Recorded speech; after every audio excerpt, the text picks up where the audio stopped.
ടോട്ടോച്ചാനും അവളുടെ സ്കൂൾ ജീവിതവും കുസൃതികളും ഒക്കെ നമ്മൾ ദിവസവും കേട്ടുകൊണ്ടിരിക്കുകയാണല്ലോ. നമ്മൾ കാണുന്ന കുട്ടികളിലെല്ലാം അല്ലെങ്കിൽ നമ്മളുടെയൊക്കെ ഉള്ളിൽ തന്നെ ഒരു ടോട്ടോച്ചാനുണ്ട്. സ്ഥലവും സമയവും സൗകര്യവും അനുവദിക്കുന്നതനുസരിച്ച് മാത്രം പുറത്തേക്ക് വരുന്ന ടോട്ടോച്ചാൻ. എന്നാൽ നമ്മളുടെ കഥാനായിക ടോട്ടോച്ചാൻ അങ്ങനെ അല്ലാതാനും.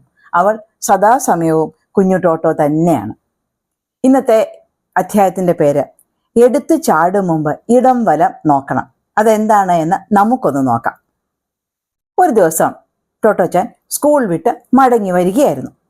വീടിനടുത്തെത്തിയപ്പോഴാണ് ഒരു അസാധാരണ ദൃശ്യം അവളുടെ കണ്ണിൽപ്പെട്ടത്. തെരുവോരത്തായി തരിമണലിന്റെ ഒരു വലിയ കൂന. ഹാവൂ, ഇതെങ്ങനെ? അവൾ അതിശയിച്ചുപോയി. കാരണം ഇത്തരത്തിലുള്ള മണൽ കാണുന്നത് കടൽ തീരത്താണ്. അവളുടെ വീടാവട്ടെ കടലിൽ നിന്ന് വളരെയധികം ദൂരെയാണ്. പിന്നെങ്ങനെ ഈ തരിമണൽ, ഈ പഞ്ചാരമണൽ ഇവിടെ വന്നു? എന്തായാലും വന്ന സ്ഥിതിക്ക്, താനത് കണ്ട സ്ഥിതിക്ക് അതിലൊന്ന് കയറിയേ മതിയാവൂ എന്ന് ടോട്ടോ തീരുമാനിച്ചു. സ്വാഭാവികം, നമുക്കറിയാമല്ലോ. അവൾക്ക് ബഹുവിശേഷപ്പെട്ട ആ മണ്ണിൽ കളിക്കാനായി ഹരം കയറി. അവൾ എന്തു ചെയ്തു? സാധാരണ ഇത്തരം സന്ദർഭങ്ങളിൽ കുട്ടികൾ ചെയ്യുന്നത് പോലെ തന്നെ പുറകോട്ട് 2 സ്റ്റെപ്പ് വെച്ച് മുന്നോട്ട് നാഞ്ഞ് ഒരൊറ്റ ചാട്ടം. ബ്ലൂ! ഒരു ചെറിയ ശബ്ദത്തോടെ വീണു. പക്ഷേ മണലായിരുന്നില്ല അത്. അവൾ വീണത് മണലിലായിരുന്നില്ല. പിന്നെ ചുവര് പൂശാനായി കുഴിച്ചിട്ടിരുന്ന ചാര നിറമുള്ള കുമ്മായ ചാന്തിലാണ് അവൾ ചെന്ന് വീണത്. അവൾ സ്കൂൾ ബാഗും കയ്യിലുണ്ടായിരുന്ന ഷൂസിന്റെ ബാഗും ഉൾപ്പെടെ അതിലേക്ക് താഴ്ന്നു പോയി. നെഞ്ചോളം പൊക്കത്തിൽ നല്ല പശിമയുള്ള ചാന്ത്. അവളെ കണ്ടാൽ ഇപ്പോൾ ഒരു പ്രതിമ പോലെയുണ്ട്. ഉയർന്നു വരാൻ ശ്രമിക്കും തോറും പാവം കുഞ്ഞിക്കാലുകള് പശിമയുള്ള ചാന്തിൽ താഴ്ന്നു പോകുന്നു. അവൾ കൈയൊന്ന് താഴ്ത്തിപ്പിടിക്കാൻ നോക്കിയപ്പോൾ കൈയടക്കം ഷൂവും സ്കൂൾ ബാഗും ഒക്കെ താഴ്ന്നു പോകുന്നു. കൂടുതൽ ഉയർന്നു വരാൻ ശ്രമിക്കും തോറും കൂടുതൽ കുഞ്ഞിക്കാലുകൾ ആഴ്ന്നു പോവുകയാണ്. അനങ്ങാതെ നിൽക്കുകയാണ് കൂടുതൽ മുങ്ങിപ്പോകാതിരിക്കാനുള്ള ഏക മാർഗം എന്ന് അവൾക്ക് പെട്ടെന്ന് തന്നെ മനസ്സിലായി. അതോടുകൂടി അവൾ നിശ്ചലയായി നിൽക്കാൻ ശ്രമിച്ചു. അങ്ങനെ നിൽക്കുമ്പോഴാണ് റോഡിൽ കൂടെ 2 സ്ത്രീകൾ, അപരിചിതരായ സ്ത്രീകൾ നടന്നു വരുന്നത് അവളുടെ ശ്രദ്ധയിൽപ്പെട്ടത്. അവൾ തന്റെ മൃദുവായ ശബ്ദത്തിൽ അവരടുത്തെത്തിയപ്പോൾ വിളിച്ചു, ഒന്ന് നിൽക്കണേ, ഒന്നിങ്ങോട്ട് നോക്കണേ. ആ സ്ത്രീകൾ ശബ്ദം കേട്ട് തിരിഞ്ഞു നോക്കിയപ്പോൾ മണലിൽ കളിക്കുന്ന ഒരു കുട്ടി എന്തോ കുസൃതിക്ക് വിളിക്കുകയാണ് എന്ന് മനസ്സിലാക്കിക്കൊണ്ട് ചിരിച്ച് കൈവീശി അവർ നടന്നുപോയി. പാവം നമ്മുടെ കൊച്ചു ടോട്ടോ. സായാഹ്നം അവസാനിക്കാറായിരുന്നു. തെരുവിലാകെ ഇരുട്ടു വീണു തുടങ്ങി. സ്കൂളിൽ നിന്ന് തിരിച്ചു വരേണ്ട സമയമായിട്ടും തിരികെ എത്താത്ത ടോട്ടോച്ചാനെ കാണാഞ്ഞ് അമ്മയ്ക്ക് ഒരല്പം പരിഭ്രമം തോന്നി. ഏതായാലും അവർ അവളെ തിരക്കി റോഡിലേക്ക് ഇറങ്ങി. വഴിയിൽ നടന്നു വന്ന് മണൽക്കൂനയുടെ അടുത്തെത്തിയപ്പോൾ അവർ അന്തം വിട്ടുപോയി.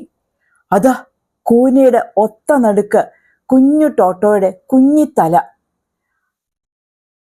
എവിടെ നിന്നോ ഒരു നീളൻ വടി സംഘടിപ്പിച്ചു കൊണ്ടുവന്ന് അവർ ഒരു വിധത്തിൽ ടോട്ടോയെ പുറത്തെടുത്തു.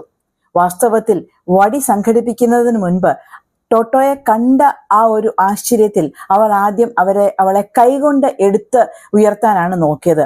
പക്ഷേ അവരുടെ കൈയും ചാന്തിലൊട്ടി താഴേക്ക് പോകുന്നു എന്ന് മനസ്സിലായപ്പോൾ അവരൊരു നീളൻ വടി സംഘടിപ്പിച്ചുകൊണ്ടുവന്ന് ടോട്ടോയെ പുറത്താക്കി. ടോട്ടോച്ചനെ കണ്ടായിപ്പോ നരച്ച ചാന്ത പൂശി വെടിപ്പാക്കിയ ഒരു പ്രതിമ പോലെയുണ്ട്. എന്റെ ടോട്ടോ, അമ്മ തന്നെ കൊണ്ടാകുന്നത്രയും ശാന്തമായ സ്വരത്തിൽ പറഞ്ഞു.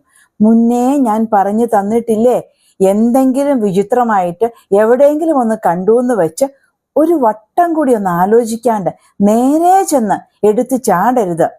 ഇടം വലം നോക്കാതെ എടുത്തു ചാടരുത്. എടുത്തു ചാടും മുമ്പ് എപ്പോഴും ശ്രദ്ധിക്കണം. നിനക്ക് എന്താ ഇത് മനസ്സിലാവാത്തത്?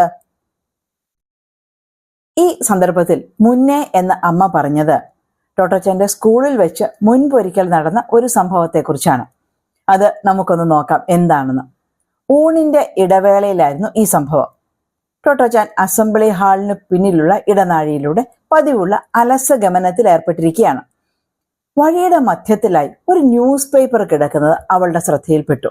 ഹൈ, ഇവിടെ നിന്ന് ചാടിയ ആ ന്യൂസ് പേപ്പറിൽ എത്തുമോ നോക്കണല്ലോ. അവളുടെ മനസ്സിൽ സഹജമായ വികൃതി തലയിൽ ഉദിച്ചു. തലയിൽ വികൃതി വന്നാൽ പിന്നെ അത് ചെയ്യുക എന്നല്ലാതെ മറ്റൊന്നും ആവില്ല. ഒന്ന് പിന്നോക്കം മാറി ഒരടി വെച്ച് അവൾ പേപ്പറിന്റെ ഒത്ത മധ്യം നോക്കി ഒരൊറ്റ ചാട്ടം. ഒറ്റ കുതിച്ച് അവൾ ചെന്ന് വീണത് കക്കൂസുകുഴിയുടെ കോൺക്രീറ്റ് മൂടി പൊട്ടിപ്പോയതിനാൽ ആ ഗന്ധം പുറത്തേക്ക് വരാതിരിക്കാനായി കട്ടിയുള്ള ഒരു പേപ്പർ, ഒരു താൽക്കാലിക സംവിധാനം എന്ന നിലയിൽ ആ സ്കൂളിന്റെ വാച്ച്മാൻ അവിടെ വെച്ചിട്ടുണ്ടായിരുന്നു. അയാൾ അവിടെ തന്നെ ഉണ്ടായിരുന്നു. ഒരു നിമിഷത്തേക്ക് ഒന്ന് പുറത്തേക്ക് മാറിയ സമയത്താണ് ടോട്ടോ അതുവഴി വന്നതും ഈ കടലാസ് കണ്ടതും തന്റെ ഉശിരൻ കുതിക്കാനുള്ള തീരുമാനമുണ്ടായതും. നേരെ കുഴിയിലേക്ക് തന്നെയാണ് ബ്ലും എന്ന ശബ്ദത്തോടെ അവൾ ചെന്ന് വീണത്. അത്തരം ഒരു അനുഭവത്തെക്കുറിച്ച് എന്തു പറയാനാണ്? ശരിക്കും അറപ്പിക്കുന്ന ഒന്ന്. അവളെ ഒരു പരുവത്തിലാണ് കഴുകിയെടുത്ത് വീണ്ടും പഴയ ടോട്ടോച്ചാനാക്കിയത്. അങ്ങനെ ആക്കാൻ അവർക്കന്ന് കഴിഞ്ഞു എന്നത് മഹാഭാഗ്യമായാണ് അമ്മയ്ക്ക് തോന്നിയത്. അക്കാര്യമാണ് അമ്മ ഇന്നിപ്പോൾ ഇവിടെ സൂചിപ്പിച്ചത്. അമ്മ, ഇനി ഞാനിങ്ങനെ ചാടില്ല, സത്യം ട്ടോ, ഉറപ്പ്. ടോട്ടോച്ചാൻ ശബ്ദം താഴ്ത്തി അമ്മയ്ക്ക് ഉറപ്പ് കൊടുത്തു.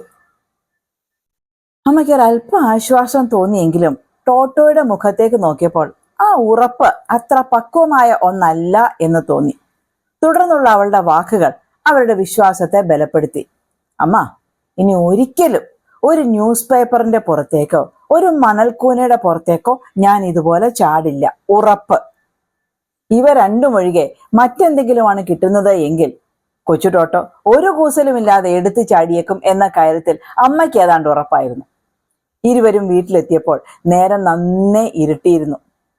ആ സമയത്ത് പകലുകൾക്ക് ദൈർഘ്യം കുറഞ്ഞു വരികയായിരുന്നു. ഇന്നത്തെ ടോട്ടോയുടെ കുസൃതി കേട്ടു. നമുക്കിനി നാളെ ടോട്ടോ എന്താണ് സ്കൂളിലോ വീട്ടിലോ ഉണ്ടാക്കുക എന്ന് കേൾക്കാം. എല്ലാവർക്കും ടോട്ടോച്ചാൻ ഇഷ്ടപ്പെടുന്നു എന്ന് വിചാരിക്കുന്നു. നിങ്ങളുടെ അഭിപ്രായങ്ങൾ കമന്റ് രൂപത്തിൽ അറിയിക്കുമല്ലോ.